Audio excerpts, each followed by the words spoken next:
Rob Bowen, welcome to Pave The Way Podcast. I've been looking forward to this for a couple weeks now. Thank you, Greg. Great. I'm looking forward to it too. I've been watching some of your podcasts, seeing some of your social, and I was like, I want to talk on this podcast. Let's see what we can do. I'm honored to have you on here. So if people aren't familiar with you, just give everyone a little bit of background on, what you do for real estate investors, because you're big in the insurance world.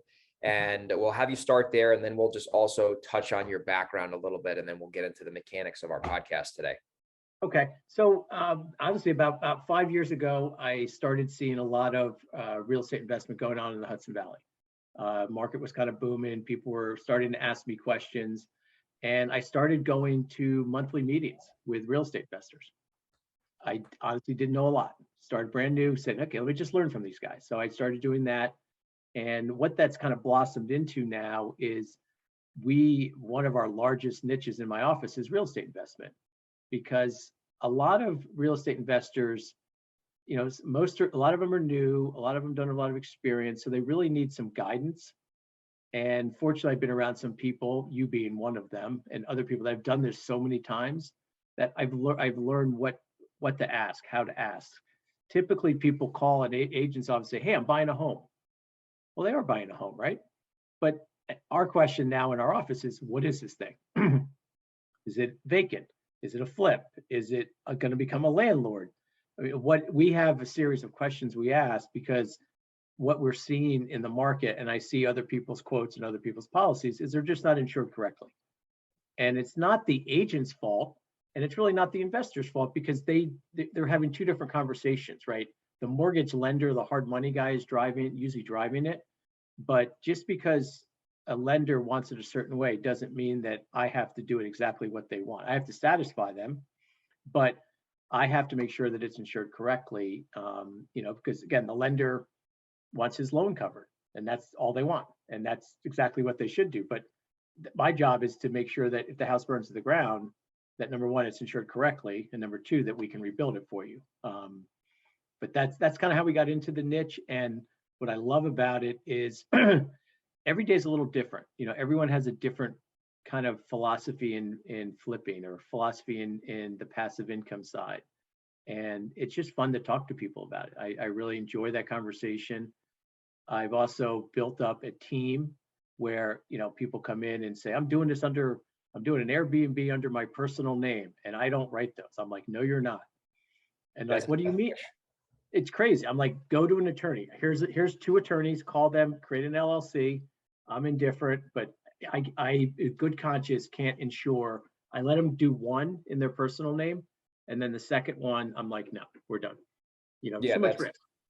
That's a huge liability, and I'm excited to cover the mechanics of insurance in a few minutes here. And I like how you were able to kind of see a need in the market, aka investors needing insurance, and be able to, insert your company in a go-giver way, where you're just going to go to meetups, open your ears up, open your eyes up, and then see how you can help people. And that was actually how I found out about you. My friend Devin, our friend Devin, we're all very friendly. He recommended you, and I, started working with you on some policies. And I can say, as a client customer, you guys are really awesome to work with. You're local, you're easy to communicate with, and you guys know your stuff. So before you got into the insurance world, like actually, let me rewind the clock here. So you actually used to live in California. You used to live in San Diego, where I actually live, part-time, half the year for tax purposes. Wink, wink. Sam, Gavin Newsom, listen to this. How did you get into the insurance industry? Because that's an industry where there's a lot of people just don't really know how insurance works. So what made you get into the insurance industry? Because there's so many verticals, right? There's so many ways you can go about that. So how did you get into that anyway? I think like most people, I kind of fell into it, but I worked when I got out of the military. One of my jobs I had from 2000 to 2008 was I worked at Standard & Poor's. Okay. So yes. I rated life insurance companies. That's what I did. So I was around the P&C side, which is what I do now, but I didn't rate those businesses. So I would be the life guy going in, rating, whole life, how the company was run and their credit ratings and all of that kind of stuff. And then I also worked for Dun & Bradstreet and sold data to AIG and Liberty Mutual.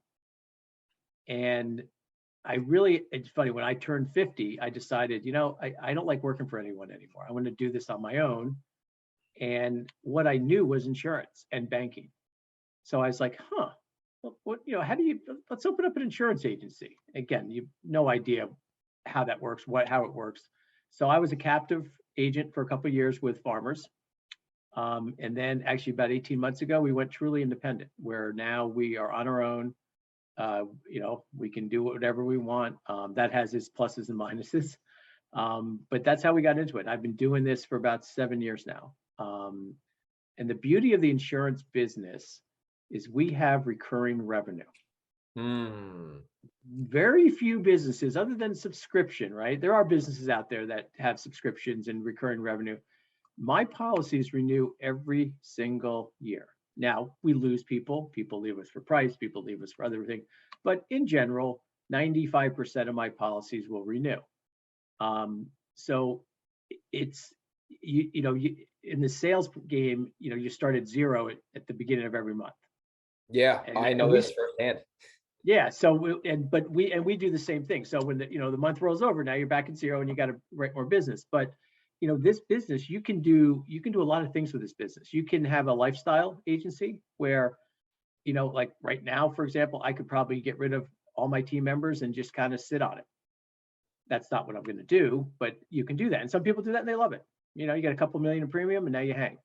I want to grow this thing because this is a huge asset. It's getting multiples that are almost in the e-commerce space right now. But I don't want to sell it. What I want to do is retire off of this, and this becomes my defined benefit plan. So that's how I got in. That's why I love what I do, because honestly, every day is different.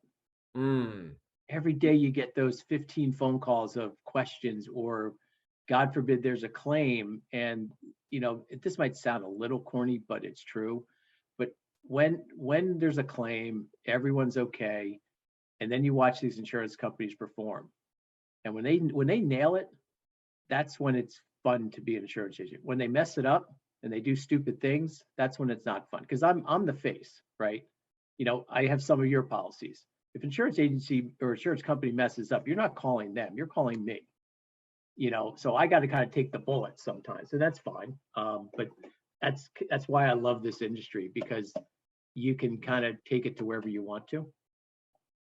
That's awesome. No, that's awesome. So you're saying, for example, like God forbid, rental property burns down to the ground, and the work boots got to come on for these insurance providers. The truth comes out, right? And then that's where we'll get into it in a minute. Having the right policy and knowing what you're signing is important, right? Because I have friends where their buildings have burned down, and I think if you do enough business and you have enough properties, you flip enough houses, you're going to have, quite frankly, shit happen, right, to these properties. And you got to have your I's dotted and your T's crossed, because, that's probably just as worse as a lawsuit. That's probably worse than a lawsuit, because, a lawsuit you can negotiate with, but when your building burns down to the ground, God forbid, that's your basis.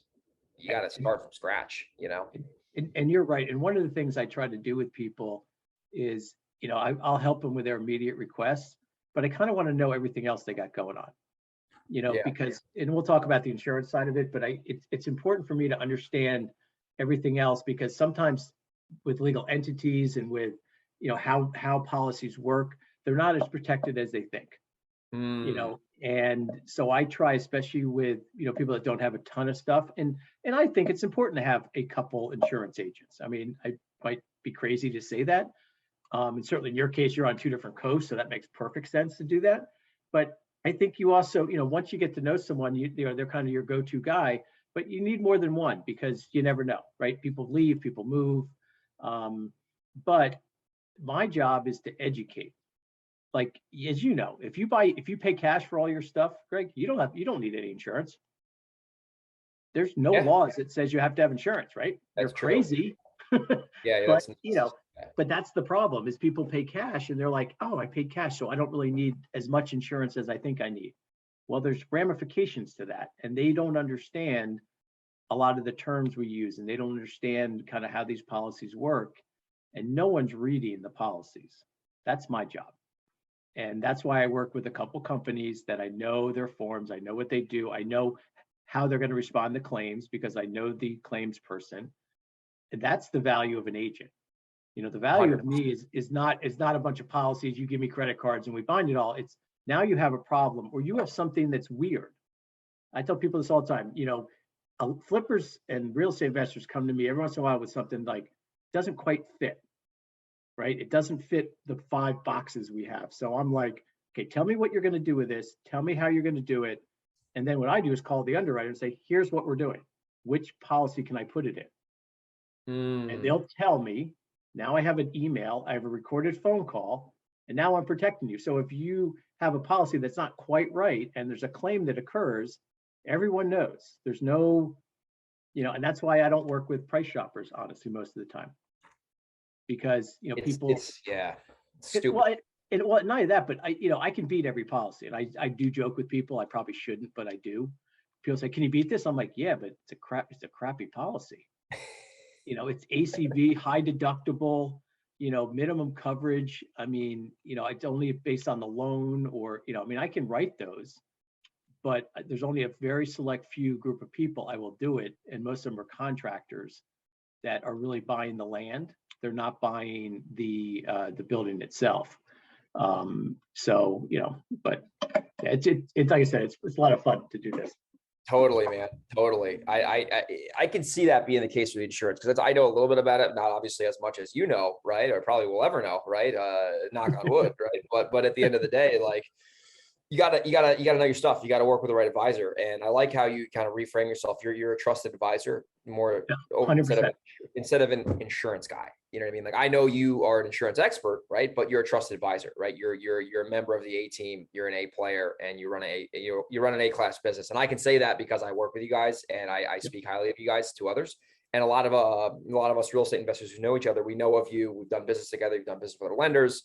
Everyone knows everyone. So, we know you guys are legit, and you guys are here for the long haul. So let's get into some mechanics on the insurance. So I'm going to run by a couple scenarios, not rapid fire style, but just kind of, kind of, oh shit moments. All right. So let me give you an example. And I've had this happen to me, had this happen to other people. So you're buying a house to do a rehab deal on. So you're buying a fixer, let's say in Chester, right near your office. I actually own properties right near your office. So I know the area really well. Grew up in Monroe. So like literally could walk there blindfolded.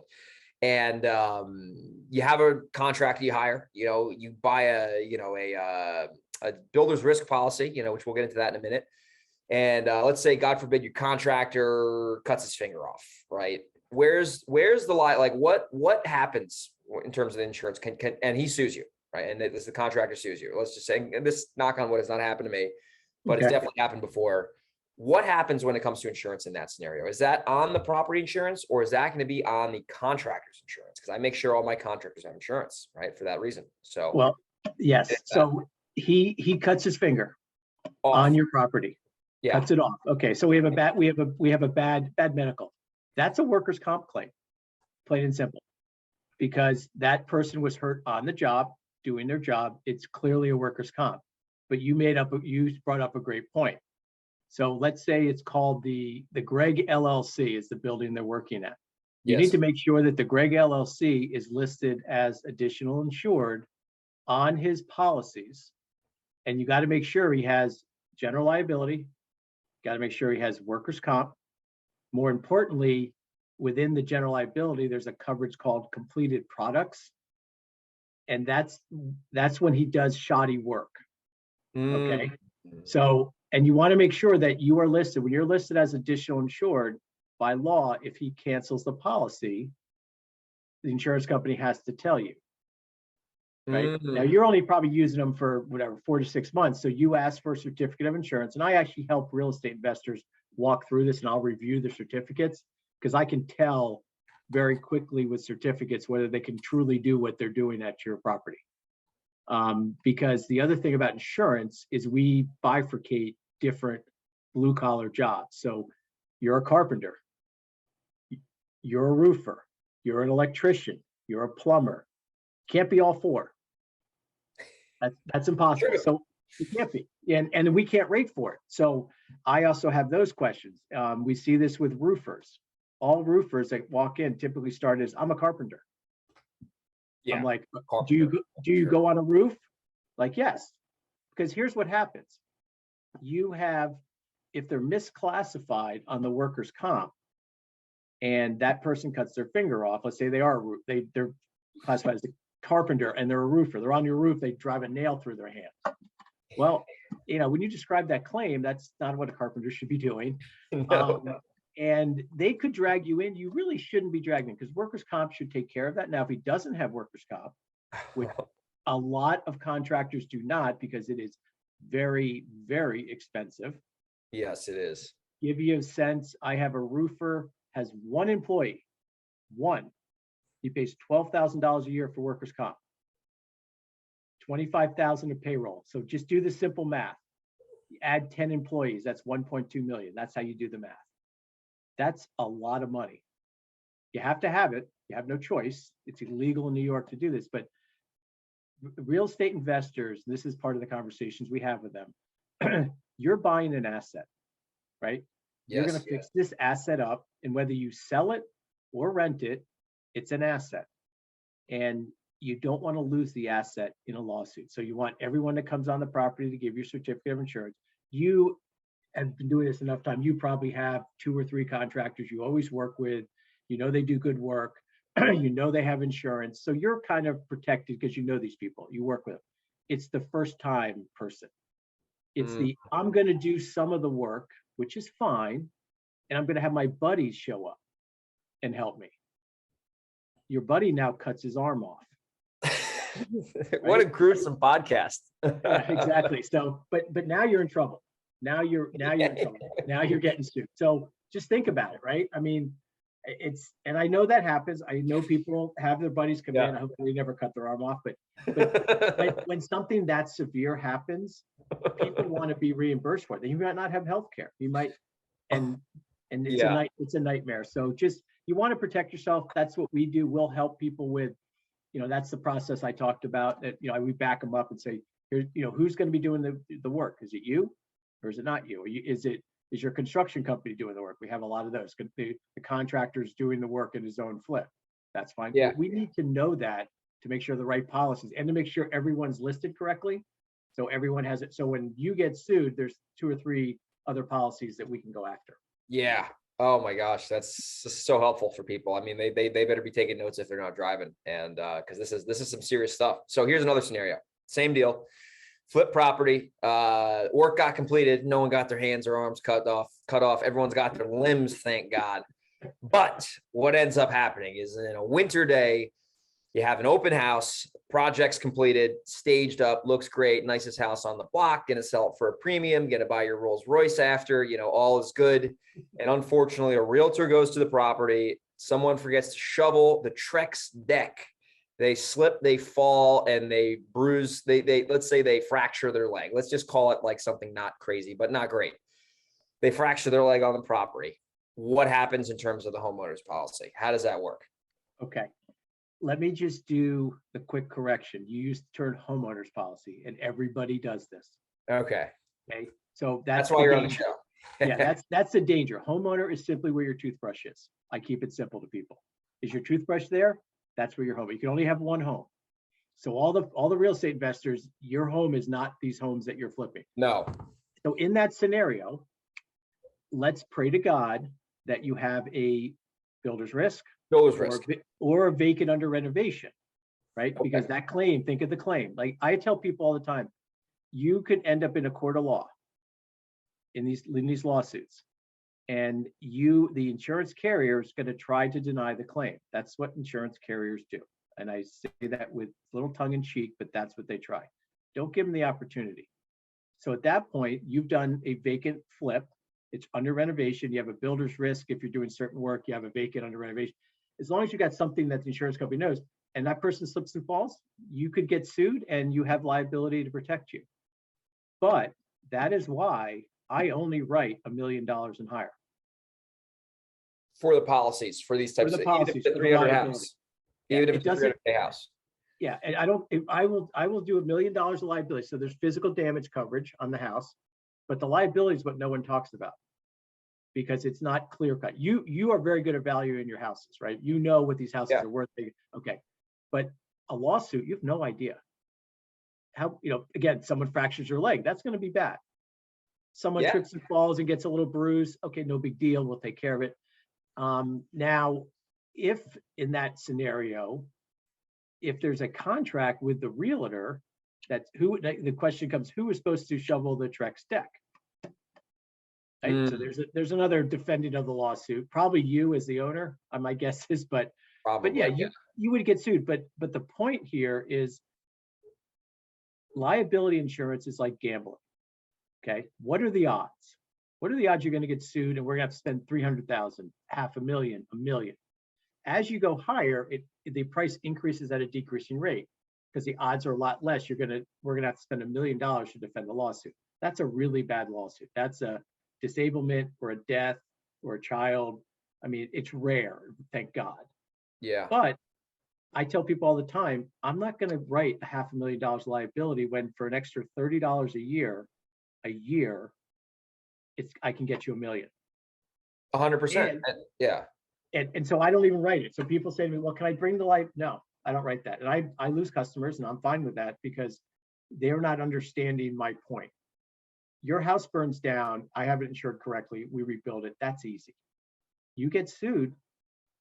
And if we break the limit, like let's say I've seen policies with $100,000. Now, how much does an attorney make in New York State? Oh my God. $400 or $500 an hour. And they've got to file everything and all those court costs. So $100,000 when someone fractures their leg, and let's say they have rehab, and they're going to go through that. And you got to pay medical and settlement. And and once they get to that limit, guess what? You, Mr. Homeowner, Mr. Owner of the vacant that you're trying to sell, now you got to come out of pocket.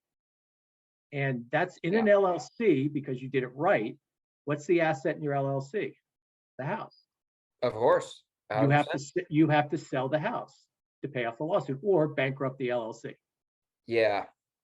It can get hairy. It can get really hairy. Yeah. Now take that scenario and have it be incorrect. You have it as a homeowner's policy. Ooh, that's a huge, because you don't, I like how you use that toothbrush example because that is a fact. Everyone's got one of those, but they're fix and flip projects. Like I said, it's stupid. But when I ask people that, because people go, are you going to live there? Well, I'm like, where's your toothbrush?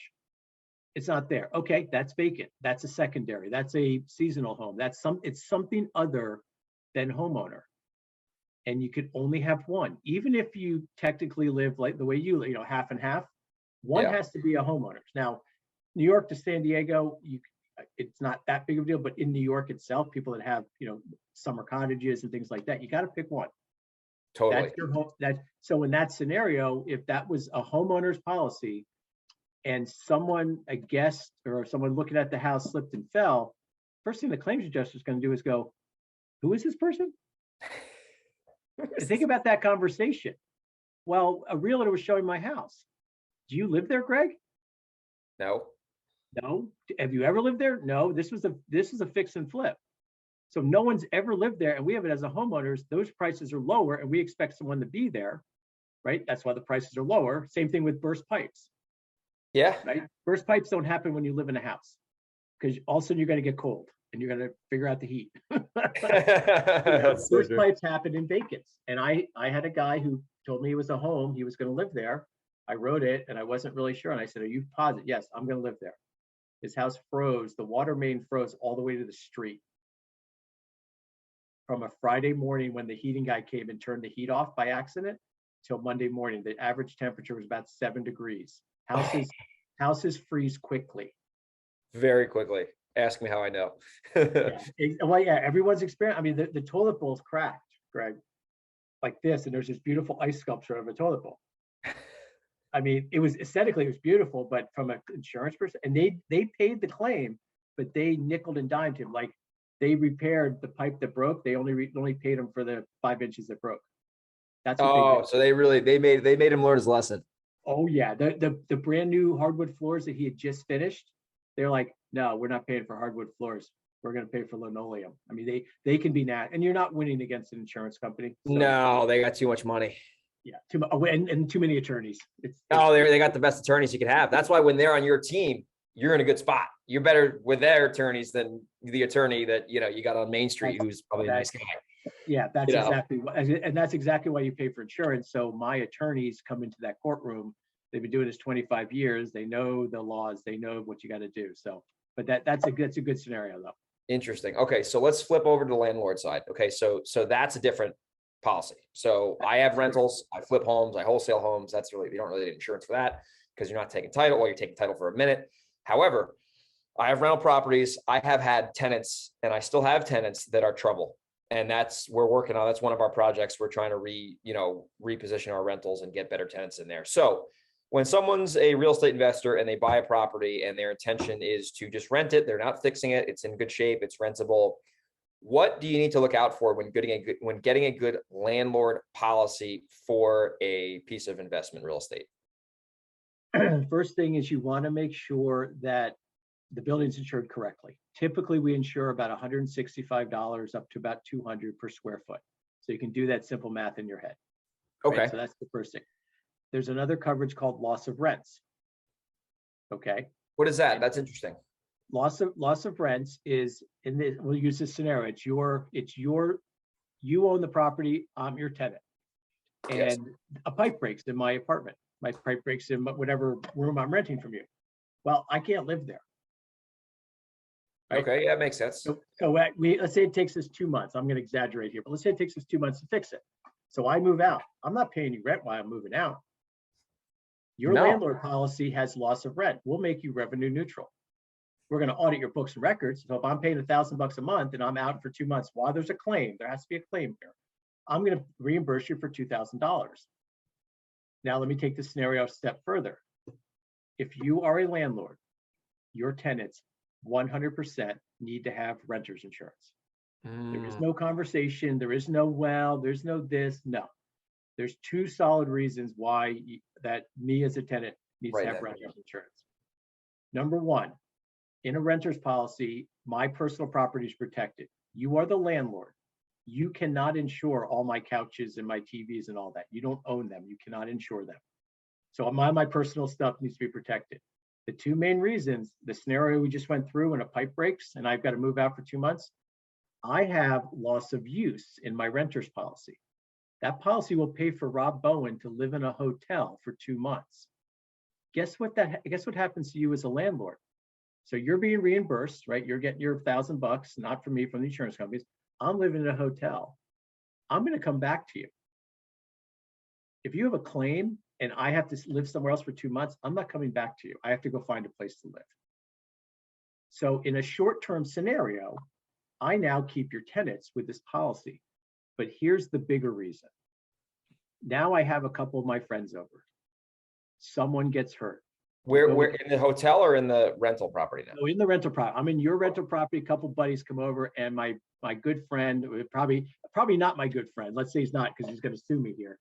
He fractures his leg. We're using the fractured leg thing. Yeah. He has no health care. He sues me.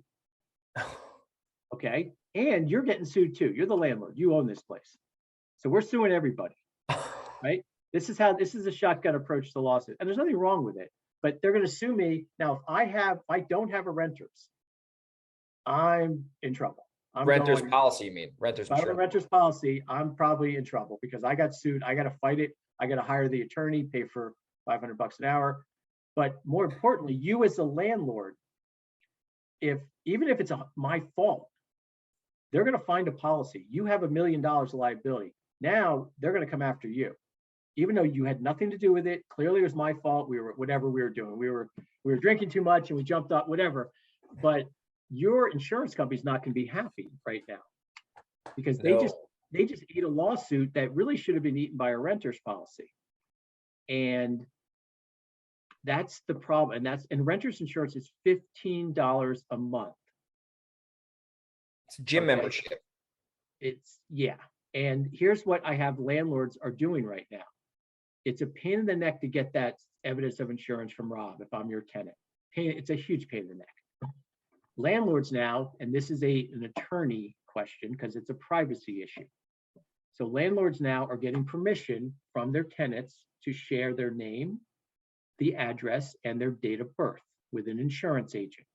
Again, that's a legal question. I'm not telling you just to do it. I'm saying talk to an attorney, make sure it's legally done in your lease. Now the landlord comes to me and say, hey, I got 4 tenants here. There's name, their date of birth. Write me 4 renter's policies. Renter's policy takes about a minute. I don't care who pays me.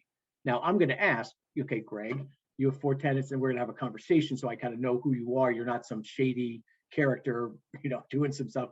But now I can write 4 renters policies. Now you as the landlord know your property's insured correctly.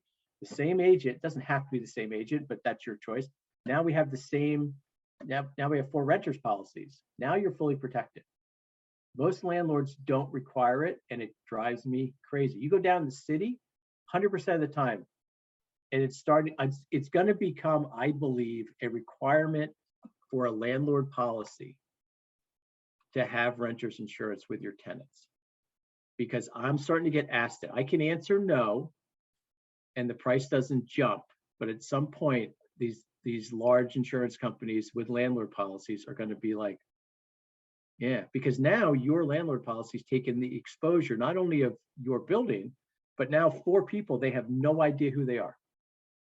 Yeah. And they could be running around there like crazy. So can you I know you're not an attorney, so we're not giving legal advice on this podcast, especially through the internet in front of thousands and thousands of strangers. However, I will say this, in your opinion, or if you had to guess, can you actually tell a tenant, in order for you to be a qualified tenant to live in my unit, you need to give me a renter's policy or else I'm not renting you? Is that because New York is very discriminatory? It's like a very like liberal friendly place. So like, they can be like, oh, they can do whatever they want. But like, can you legally say that?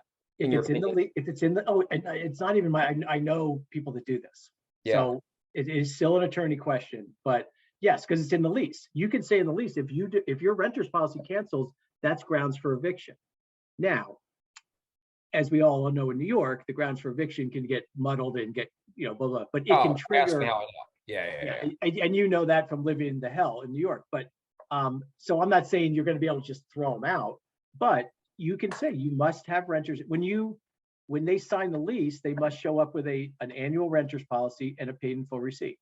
There's nothing wrong with that. 100%. That's part of the lease. Or I do that in California. I'm a renter in California, and they wouldn't let me move in until I showed them the proof of payment. And I paid it. Yes. It was like cheap as hell. And I'm like, yeah, fuck it, whatever. It's dirt cheap. And that's the whole point, is that it's very, and as a landlord to have, and I tell everyone, tell them to get $500,000 of liability. So now you have $500,000 with your tenants and you have $1 million or higher, depending on how many people. I mean, I tend to bring it up to 2 or 3 million as I start getting more, as there are more tenants or more stuff under your LLC. But in general, that's a lot of liability. And now what happens is everybody gets sued. The insurance companies all come together and say, okay, who's at fault here? And if one party doesn't have insurance, you can go after them civilly. Good luck with that one. And you as the landlord now lose a tenant, you're going to get sued because they're going to find a policy, right? They're going to start moving upstream till they find one. And your policy is going to be enforced. And like I said, your insurance company will not like that. They'll end up paying that claim, but they'll drop you right after it. Honestly, I've had it happen. I've had stuff happen. So yeah, you want to be, again, you're running a business. You and I kind of joked about this. I think we were texting or talking or something, but you're a real estate investor. This is a business. Whether you own one of these babies or you own 100 of them. Because you're building passive income, you're building an asset, and the way to protect businesses is with insurance. 100, the right insurance with the right person who knows what they're doing. Thank you. With the correct, because if you get the wrong insurance, why do you have it? we're going to deny the claim. So why even have the policy? So true. That's the God honest truth. So yeah, that's so true. That's so true. Okay, so last scenario here, and then we'll start to wrap the show up. Okay, so God forbid you have a fix and flip project burned to the ground. Okay. No one's inside. It's vacant.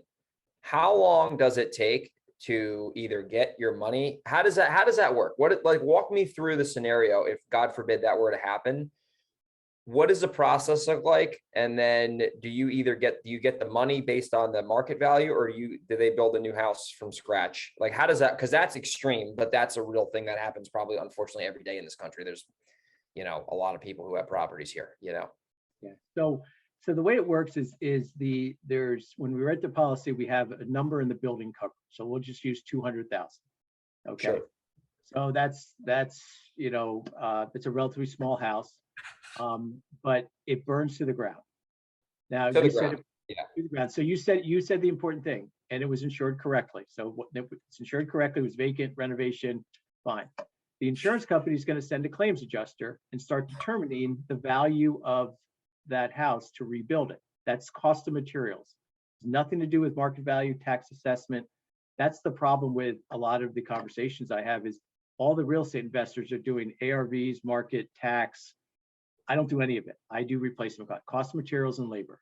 So if we have 200,000 and that's what the house should have been insured for, I'll rebuild the house exactly the way it was. And that's obviously a gray area, right? Very gray.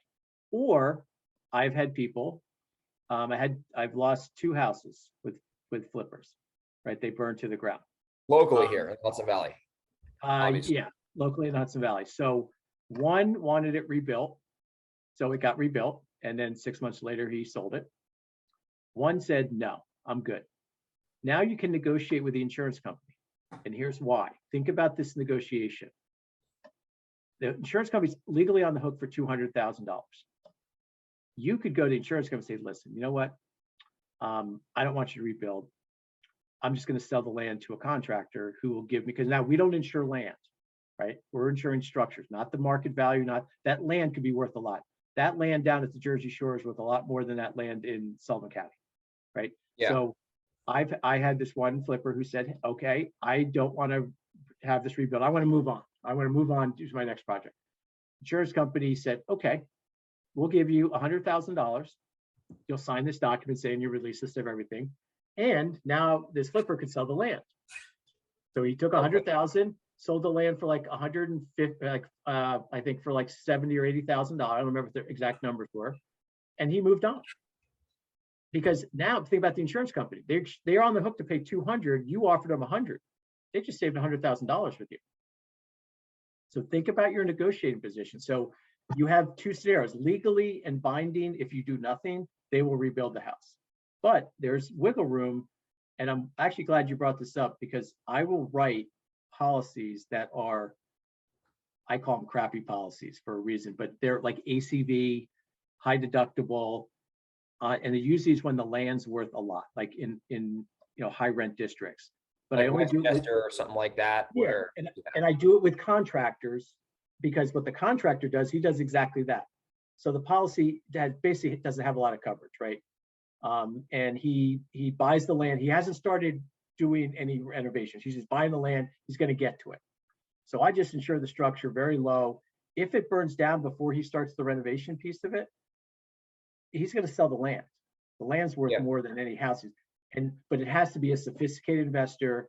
Typically, it's a contractor because that's their main business and they understand what they're doing. So those are not policies I write for the average real estate investor because they could get themselves in trouble. Now, when they start building, once there's shovels in the ground, then we flip to a builder's risk and liability and all that fun stuff. So interesting. That's interesting. And what is the cycle, the sales cycle and something like that? So to the time the house burns down to the time they either have their money or the new house that's a construction project, but does it take a year or does it take 6 months or what's the timeline on that, something like that?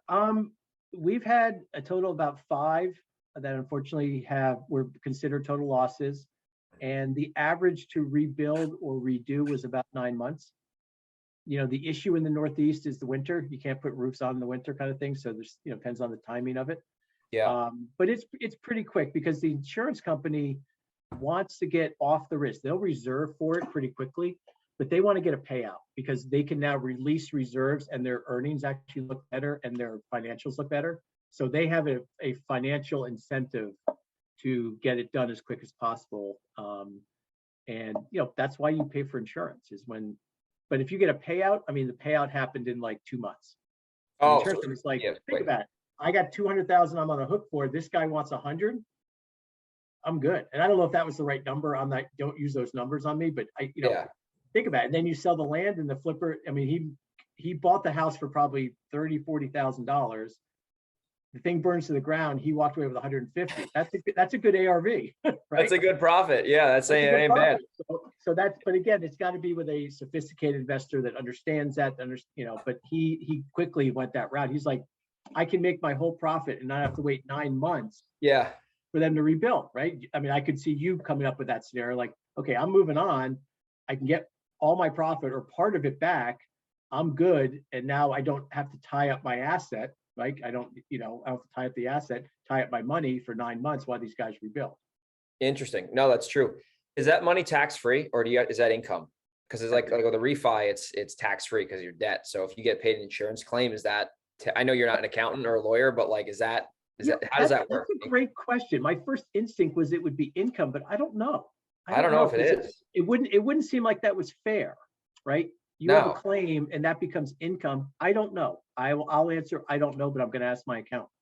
Yeah, that's interesting because I was thinking like, that obviously it's an unfortunate thing, but hey, if there's silver lining in it, obviously if no one's in there or no animals or anything like that, maybe minus a couple snakes. I don't like snakes, but you got, I hate snakes, man. There was a house we almost bought where there was a snake in the basement on the electrical box. Ooh. I didn't see it. So someone on my team saw it and they took a picture of it, and I was like cringing, like in California, like, oh dude, that's crazy. Like scared him. Anyway, but yeah, if you think about it, like that could be some silver lining. So last round of questions for you, or not round of questions, is how does an insurance company make money? Like, do they basically, and I have my theories on it, so I want you to kind of confirm or correct me here. So I have a feeling, just being a logical, rational human, that they collect a lot of money in premiums. It basically acts as reserve accounts, cash accounts. They can invest that money and get a higher yield. And then they have people who are actuaries who just determine the probability of having to pay out a fire damage claim. And basically it's like a little profit center. Is that what it is? Or did I just totally strike and miss the ball? 100%. That's exactly what it is. So it's pooling risk. So if I insure enough properties, the odds of all of them burning down are slim. So you're diversifying your risk, and they take the premium money and they have to reserve based on insurance requirements in each state. So if you take in this much premium, you have to reserve X amount, and that just sits in an account that can has to be low risk investments. So their margins have been squeezed in this low interest rate environment. Treasuries are not giving them a lot of money. Yeah. But they can only invest in certain securities. And then they pay out, and the actuaries determine a well-run insurance company. There's something called a combined ratio. Combined ratio is expenses and losses. If your combined ratio is 100, it means for every dollar of premium you paid out $1. So you're neutral, right? You're not profitable. A profitable insurance company only has like a 98 combined ratio, 2% margins. But think of the size and think of the amount of premium name a company, AIG, CNA, Travelers, billions and billions of dollars. That 2% margin is pretty good money. Now, all their expenses are packed in. So you have all the salaries, all the commissions, all that, and your losses. So the only thing you can really control a lot of is your losses. So when the losses go up, now they could be a 105. So for that year, for every dollar premium they took in, they paid out $1.05. Yeah. And that's based on math. The P&C industry does this. COVID being a good example, was not covered. Nothing was covered. Thank God, because the insurance industry would have gone bankrupt. Oh yeah, huge. 100%. Now I feel bad for all the people the restaurants that didn't have business income coverage and all the stuff they thought they had. But clearly pandemics and those kind of things are excluded. But yeah, that's really what they do. And the actuaries figure out people say insurance is gambling. I agree with them. Whether it's on your side as a client or on the insurance company side, we think that if we charge this much, we're going to make money. And it's just based on history. Well, history is a good predictor of the future, but not always. And think about this one. Okay, you're an insurer in Texas. How can you predict tornadoes, hailstorms? You can't. You kind of know we're going to get 3 or 4 storms a year. We're going to guess. It usually goes through Dallas. There's a lot of stuff these guys do, but you have a hurricane bounce through Florida 3 times and cross the peninsula 3 times, and you're in Florida. You're not going to have a profitable year. No, yeah, because even though the premiums are higher in Florida because of that, it's still the math still doesn't add up. So you're going to be, the losses are higher. Yeah, the homes in Florida are 3 to 5 times more expensive than they are in the Northeast, excluding Manhattan in that area. But typical upstate Hudson Valley, New York, San Diego's higher because San Diego has 2 problems: fires and water. Yeah. Florida just has one problem, which is water and hurricanes. Yeah. But yeah, you're on those kind of high risk areas with any catastrophic event, those premiums are going to be really high. And you've probably Yeah. seen it. Yeah. Well, then you got, New York, I've found, being from there and doing business there and spending a lot of the year there, you have an interesting dynamic. You do have some crazy weather, right? You can have the Hurricane Sandys and whatnot. You have high property taxes, which is probably, it's the highest in the country by a landslide, no pun intended, because that's more in California. And you have somewhat high prices if you're in Rockland, Westchester, Suffolk, Nassau County. So you have, like, for example, I have a friend, his taxes are $41,000 a year. I'm not surprised. Yeah. And that's just the way it is. So you have a high cost of operating your primary or an investment property. So that's why I see a lot of people, they tend to go down to other areas, like in Tennessee, for example. The property taxes are like literally $800 a year. You don't have crazy weather. You're not going to get a tidal wave hitting you because you're in the middle of the country. So it's geographically speaking, there are certain areas that are more advantageous for obviously insurance providers. California being one where you're going to have earthquakes, and you're going to have, well, that's not that common, but they can still happen. You have, but you have to fires. buy earthquake insurance. Absolutely, you do. And let me tell you something. If you're in I don't write in California, but I have friends that do. You're in California, you have to pay for earthquake insurance, which is a separate policy. Oh yeah. If you're on a fire line, you have to have fire insurance. Okay. And you have very high deductibles. These deductibles are $50, $100, $150,000 deductibles. So even if you have insurance and your house burns down, you're still on the hook for a couple $100,000. So it's kind of like a high risk medical plan, right? I mean, you're still on the hook, but now these are beautiful homes. So hopefully you can afford it. But yeah, and same thing with flood. I mean, the Hudson Valley, we have flood. We have flood zones. Yeah. And flood zones are terrible. Actually, can you talk about that real quick? Because that throws off a lot of flippers. Because I've seen this podcast to go a little bit longer. I love this. I could do this for hours, but that is something. I'm glad you took that cat out of the bag, because that's something. And it doesn't matter if you're not local to New York, if you're in Texas, Florida, anywhere it rains, which is pretty much the entire country, even San Diego a couple times a week in the winter, you're going to have this. And I actually did a deal in Oceanside, not too far from Santee, where there was actually in a flood zone. The house was in a flood zone. What is the deal with flood insurance? Like, because I have done a lot of successful deals with flood zones, but I've also had those deals turn into problems trying to sell them because of the flood zone. So what's the deal with that? You're literally the expert when it comes to that. Yeah. So, okay. First of all, everybody's in a flood zone, right? The question is, are you in a high risk or a low risk? That's low risk is a 1 in 500 year event. High risk is 1 in 100 year event. That's from FEMA. That's how you define it. The problem as a flipper and a real estate investor is you pay cash for the property. So therefore, and you probably get insurance, you come to me and get insurance, but you don't check the flood zones, right? And now you try to sell it. I've had this happen to 3 people that have come to my office literally panicking. They're in debt up to their eyeballs. The hard money loan is ending, and they can't sell the house because the buyer can't get a mortgage because it's in a high risk flood zone. And that flood policy is $4,000 a year, $5,000 a year. I mean, it can go really, really high depending on where you are. So what I do for every flipper when they come to me with a new property is I put it into my private flood system, and I can tell you what flood zone it's in. I can do a bindable quote. And the reason I can do it as bindable is that we don't run credit. So if you've got great credit, Greg, and I have crappy credit, it's the same price. So I work with realtors, real estate investors, and say, okay, before you get into this, because the problem with the mortgage process, hard money is a lot quicker, but a normal mortgage process, 3 weeks prior to closing, they come up with a flood determination. Okay, you've already done a lot of work. There's appraisal, everything's done. They're waiting for me, and they're waiting for the flood zone. Now you find out as the buyer that you're in a high risk flood zone, and because you have a mortgage, you have to buy flood insurance. And Rob Bowen rolls in with a $5,000 a year policy. Guess what I just did? I blew up that deal. Unfortunately. So as a flipper, you need to make sure, and I'm seeing it. I swear, the last 6 months, I've had more people call me about properties because it's a really good deal. Well, there's no free money.